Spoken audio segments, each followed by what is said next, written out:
अस्सलाम वालेकुम स्टूडेंट्स। तो हमने लास्ट लेक्चर में स्टडी किया था एंडोक्राइन सिस्टम के बारे में, उसके हार्मोन्स के बारे में। तो हमने दो हार्मोन स्टडी किए थे, कौन कौन से? पिट्यूटरी ग्लैंड, दो ग्लैंड स्टडी किए थे, pituitary gland and thyroid gland. अब हम स्टडी करने जा रहे हैं parathyroid gland and adrenal gland. तो पैराथायराइड ग्लैंड की हम बात करते हैं। पैराथायराइड ग्लैंड जो है वो 4 ग्लैंड का ग्रुप होता है, ठीक है।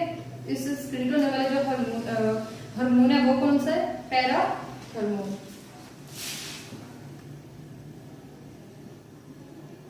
पैरा हार्मोन, ठीक है। हमने क्या बात की कि पैराथायराइड जो ग्लैंड है ये 4 ग्लैंड का ग्रुप होता है, ठीक है। ये मिल के क्या करते हैं, चारों जो है ग्लैंड को स्क्रीन करते हैं। पैराथायराइड ये एक हार्मोन का नाम है। इसका फंक्शन क्या होता है? ये ब्लड में कैल्शियम आयन को ऐड करवाता है, ठीक है। यानी इसकी वजह से क्या होता है, जो ब्लड में कैल्शियम लेवल है वो इंक्रीज कर जाता है, ठीक है। अगर ब्लड में क्या हो, अगर कैल्शियम लेवल जो है वो ब्लड में डिक्रीज हो जाए तो इस कंडीशन को हम किसका नाम देते हैं? टेटनी का, ठीक है। टेटनी में क्या होता है, हमारे जो मसल्स होते हैं वो स्टिफ हो जाते हैं, ठीक है, टफ हो जाते हैं, यानी सख्त हो जाते हैं या फिर अकड़ जाते हैं। तो इसमें क्या होता है कि पैराथायराइड जो हार्मोन है अगर ये प्रॉपर वर्क ना करे तो टेटनी जो है वो कंडीशन काज हो जाती है, ठीक है। क्या बात की हमने, इससे रिलीज होने वाला हार्मोन कौन सा है? पैराथायराइड। इसका फंक्शन क्या होता है, ये ब्लड में कैल्शियम को जो है वो कैल्शियम आयन को ऐड करवाता है।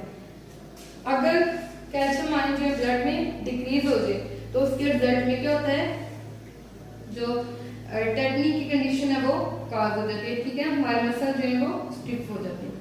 इसी तरह अब हम बात करते हैं नेक्स्ट ग्लैंड की। तो नेक्स्ट ग्लैंड कौन सा? हमारा एड्रिनल ग्लैंड। एड्रिनल ग्लैंड में क्या होता है कि ये किडनी के अबव पाया जाता है। जो हमारी किडनी है उनके अबव ये हार्मोन पाए जाते हैं, ठीक है, यानी ऊपर वाली साइड। इसके भी कितने पार्ट्स होते हैं? 2 पार्ट्स, ठीक है। कितने पार्ट होते हैं इसके? 2। कौन कौन से? Adrenal cortex and adrenal medulla. हम किसकी बात कर रहे हैं? एड्रिनल ग्लैंड की।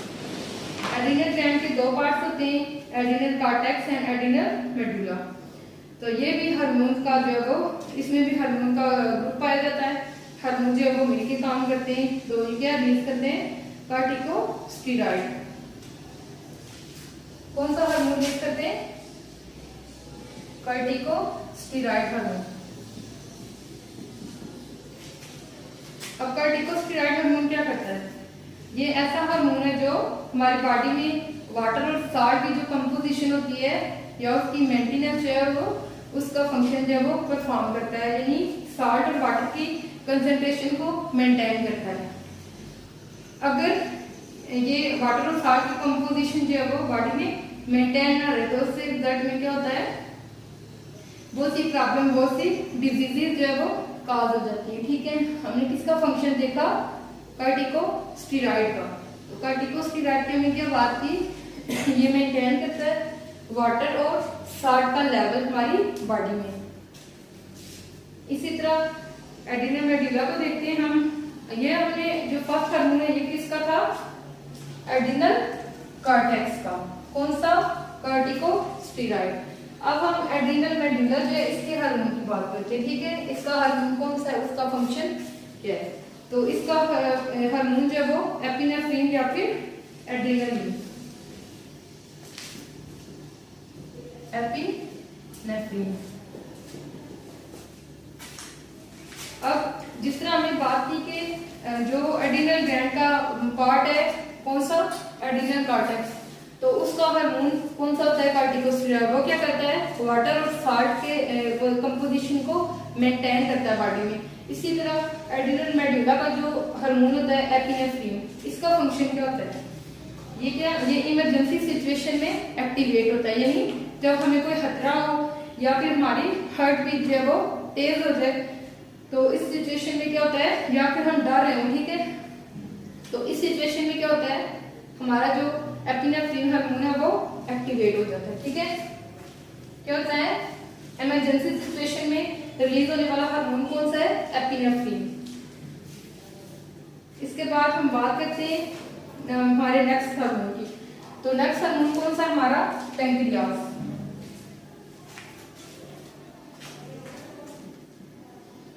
नेक्स्ट हार्मोन कौन सा हमारा? पैंक्रियास। अब पैंक्रियास जो है ये हमारी बॉडी का इंपॉर्टेंट और मेन ग्लैंड है। ठीक है, इसका फंक्शन क्या होता है पैंक्रियास का? पैंक्रियास क्या करता है? कंट्रोल करता है किसको? शुगर लेवल को। इसे हम और भी क्या कहते हैं? Islets of Langerhans. ठीक है, यानी एक साइंटिस्ट था, ये उसका नाम था, उसकी बेस पे उसने क्या किया था? ग्लूकागॉन और इंसुलिन को डिस्कवर किया था और इसी बेस पे इसको ये नाम दिया गया है। किसको? पैंक्रियास को। अब हम बात करते हैं पैंक्रियास की। जैसे हमने कहा कि ये कंट्रोल करता है किसको? शुगर लेवल को। इसके भी कितने पार्ट्स होते हैं? 2 पार्ट्स होते हैं, एक्सोक्राइन एंड एंडोक्राइन।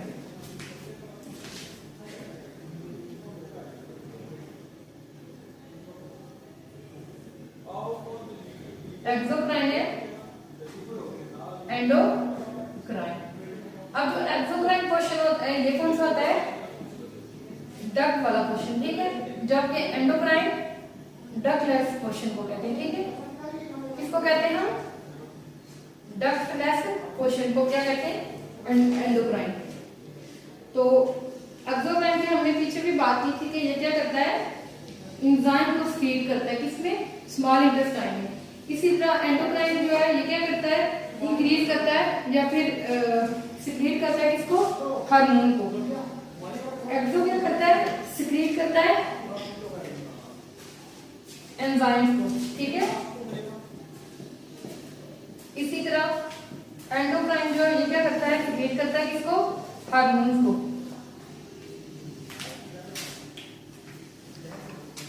अब हमने कहा था कि इससे कौन से 2 हार्मोन जो है वो रिलीज होते हैं?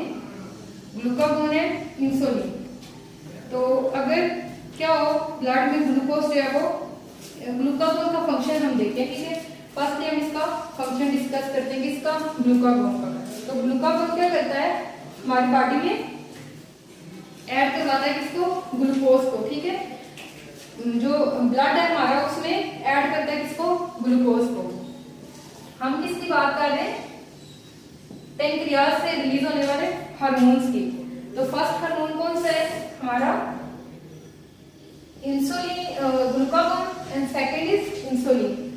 अब ग्लूकागॉन क्या करता है? ग्लूकागॉन स्टिमुलेट करता है लीवर को। ठीक है, और स्टिमुलेट करता है लीवर को कि ज्यादा जो है वो ग्लूकोज को ऐड करवाए किसमें? ब्लड में। जैसे ये रिलीज होता है तो क्या होता है? ब्लड में ये लीवर को स्टिमुलेट कर देता है। इस तरह क्या होता है? ग्लूकोज का जो लेवल होता है ब्लड में वो मेंटेन हो जाता है। ठीक है, क्या बात की हमने? ग्लूकागॉन का फंक्शन क्या होता है? ये स्टिमुलेट करता है किसको? लीवर को, कि क्या करे वो जो ग्लूकागॉन है या फिर जो ग्लूकोज है उसको ऐड करवाए किसमें? ब्लड में। ठीक है, तो क्या हो जो ब्लड ग्लूकोज लेवल है वो मेंटेन हो जाए। ये हमने किसका फंक्शन देखा? ग्लूकागॉन का। अब हम बात करते हैं इंसुलिन की। अब इंसुलिन में क्या होता है? ये भी जो है इंसुलिन के एंडोक्राइन जो पार्ट है पैंक्रियास का। जब ब्लड में ऐड होती है एंडोक्राइन पार्ट जो पैंक्रियास है, तो ये क्या करता है? लीवर को स्टिमुलेट करती है। ठीक है, एंडोक्राइन पार्ट जो पैंक्रियास है क्या करवाती है? लीवर को स्टिमुलेट करती है कि वो ब्लड में जो है वो एक्स्ट्रा ग्लूकोज उसको ऑब्जर्व कर ले। ठीक है, अब क्या होता है? ब्लड में ग्लूकोज की कंसंट्रेशन इस तरह मेंटेन हो जाती है। पहले हमने ग्लूकागॉन का कहा कि वो ग्लूकागॉन को रिलीज करती है कि ब्लड में जो ग्लूकोज का लेवल है उसको मेंटेन कर सके। इसी तरह क्या करता है? इंसुलिन को भी ये करवाता है सिक्रीट के वो क्या करे? ग्लूकोज को, अगर ब्लड में ज्यादा ग्लूकोज होगी है तो क्या करे? उसको ऑब्जर्व कर ले और मेंटेन कर ले ग्लूकोज के लेवल को। इसी तरह हम बात करते हैं डायबिटीज मेलाइटिस की। तो इसमें क्या होता है? इन पेशेंट्स में इंसुलिन नहीं बन रही होती, ठीक है। यानी लीवर जो है वो स्टिमुलेट करता है ना कि जो पैंक्रियाज है वो स्टिमुलेट करता है इसको, लीवर को, के स्टिमुलस प्रोवाइड करता है उसको कि ब्लड में जो एक्स्ट्रा ग्लूकोज है उसको अब्सॉर्ब करो।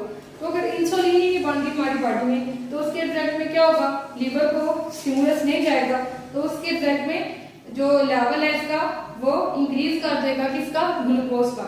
तो इस वजह से क्या होता है, पेशेंट में डायबिटीज कॉज हो जाती है, ठीक है। हमने ये रीजन जो है वो पेपर में भी आ सकती है अगर शॉर्ट क्वेश्चन कि डायबिटीज के कॉज होने की रीजन क्या है। तो हमने क्या बात की कि अगर जो इंसुलिन है वो बॉडी में प्रॉपरली नहीं बन रही, यानी उसको स्टिमुलस जो है वो नहीं मिल रहा, लीवर को स्टिमुलस नहीं जा रहा, तो क्या होगा, ग्लूकोज का लेवल हमारी बॉडी में बढ़ जाएगा जिसके रिजल्ट में क्या होगा, डायबिटीज कॉज हो जाएगी। इसी तरह बात करते हैं कि ये होता कैसे है। अब ग्लूकोज की कंसंट्रेशन बॉडी में इंक्रीज कैसे होती है। तो जो लोग यूज करते हैं कोक्स या फिर ड्रिंक्स वगैरह, तो उसमें क्या होता है, हमारी जो बॉडी को पूरे दिन में रिक्वायर होती है शुगर, अब उस एक गिलास में इतनी शुगर मौजूद होती है कि जो हमें पूरे दिन के लिए रिक्वायर होती है, ठीक है। तो अब जाहिर है उसमें वो शुगर जो है वो ज्यादा होगी, तो उस वजह से क्या होगा, हमारी बॉडी में एक्स्ट्रा शुगर जो है वो ऐड होने की वजह से डायबिटीज कॉज हो जाएगी। इसी तरह लीवर फिर क्या करता है, इसको बैलेंस को बरकरार नहीं रख पाता, तो ग्लूकोज का लेवल जो है वो बहुत हद तक बढ़ जाता है, ठीक है। तो बॉक्स में देखें कि क्या कह रहे हैं, अगर 100 ml ब्लड है तो उसमें 80 to 120 mg ग्लूकोज होना चाहिए। तो डायबिटीज की हमने बात की कि कॉज किस तरह होता है कि हम जो ड्रिंक्स वगैरह यूज करते हैं उनमें जो शुगर होती है वो नॉर्मल से ज्यादा होती है, यानी पूरे दिन में हमें जो शुगर रिक्वायर होती है पूरे दिन के लिए हमारी बॉडी को, उस एक गिलास में इतनी शुगर होती है कि यानी जब दायरा हम खाना भी 3 टाइम खा रहे हैं उससे भी हमें शुगर मिल रही है। अब जब हम ड्रिंक यूज करेंगे उससे हमें एक्स्ट्रा शुगर मिलेगी, ठीक है। अब ये शुगर एक्स्ट्रा जो है हमारी बॉडी में ऐड हो रही है, तो इसके रिजल्ट में क्या होगा, डायबिटीज कॉज हो जाएगी।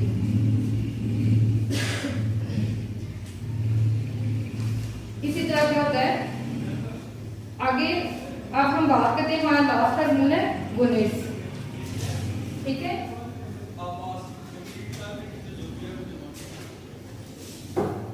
लास्ट हार्मोन हमारा कौन सा है, गोनेड्स।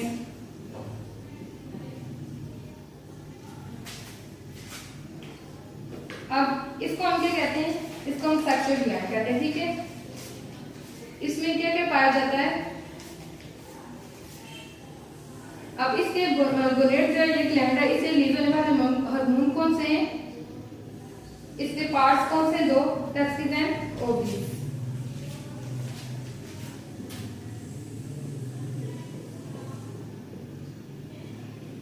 ठीक है, इसके 2 पार्ट्स ये हो गए। अब इनसे रिलीज होने वाले हार्मोन कौन से हैं। अब जो मेल गोनेड है उसको हम क्या कहते हैं, उसको हम टेस्टिस बोलते हैं, जबकि फीमेल को ओवरीज। इसी तरह इनसे रिलीज होने वाले हार्मोन कौन कौन से हैं, जो मेल से रिलीज हो रहा है वो कौन सा है, मेल में जो रिलीज हो रहा है वो टेस्टोस्टेरोन, जबकि फीमेल में कौन सा हो रहा है, एस्ट्रोजन।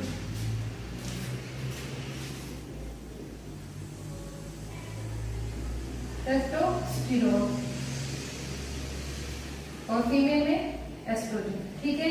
यानी मेल का हार्मोन टेस्टोस्टेरोन और फीमेल का एस्ट्रोजन। अब इनका फंक्शन क्या होता है, जो मेल का है यानी टेस्टोस्टेरोन ये क्या करता है, इंक्रीज मेल स्कैम्बिक फैक्टर्स, ठीक है, यानी फेस हेयर या बॉडी ग्रोथ। इसी तरह एस्ट्रोजन का फंक्शन क्या है, इसको हम प्रोजेस्टेरोन भी बोलते हैं, ठीक है। ये प्रेगनेंसी हार्मोन है, ये चाइल्ड के फॉर्मेशन में हेल्प करता है मदर की बॉडी में। इसके बाद फीमेल में क्या करवाता है, स्कैम्बिक कैरेक्टरिस्टिक्स को डेवलप करवाता है, ठीक है।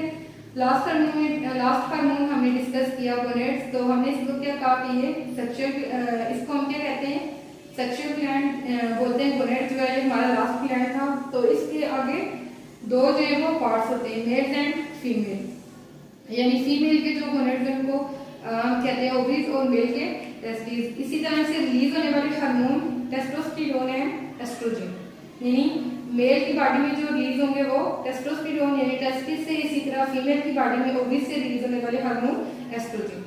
तो मेल स्कैंडी कैरेक्टरिस्टिक जो मेंटेन करते हैं वो कौन से हैं, टेस्टोस्टेरोन। इसी तरह फीमेल के जो स्कैंडी कैरेक्टर्स हैं उनको मेंटेन करने वाले हार्मोन एस्ट्रोजन। तो ये सारा था हमारा एंडोक्राइन सिस्टम के बारे में, उसके हार्मोन्स के बारे में। हमने one by one her gland जो है वो उसके हार्मोन्स देखे हैं, आगे उनके फंक्शन डिस्कस किए हैं। थैंक्स, अल्लाह हाफिज।